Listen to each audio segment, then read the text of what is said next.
is the opening of Transcendence, A Century of Black Queer Ecstasy, 1924 to 2024. Exhibition is a survey, really, of a century of production, all kinds of media, painting, photography, sculpture, performance. And the show is spread across three spaces. So Christian Green Gallery, that's in Jester, Idea Lab, that's in the Gordon White Building, and the VAC, the Visual Arts Center, it's in the art department. And this show is really looking at strategies of representing ecstasy. I think it's an under-researched Black queer ecstasy in particular. And it's kind of elusive anyway, trying to capture ecstasy, because it's this thing that exists when you are kind of unconscious or out of control, or when you are excess is the word that I always lean towards.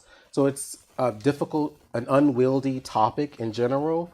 But this exhibition is trying to show the way that it's been visualized and even performed over the past 100 years.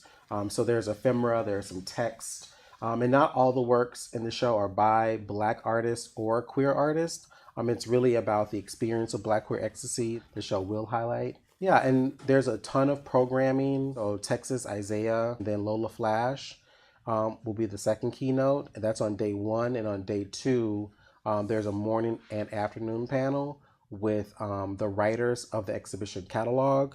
So day two would be the writers basically workshopping their essay submissions. So there's 7 themes of the exhibition. There will be 7 writers. So the themes are spirituality, sex and sensuality, beyond figuration. So looking at works where the figure isn't the primary thing that's represented in the image, but the feeling of ecstasy is still conveyed there.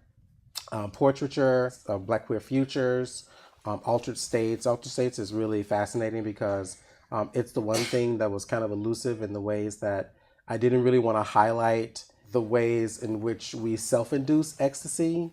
But I think it was important to show all aspects of it. So the 7th theme is dance and movement. So it's looking at performance and how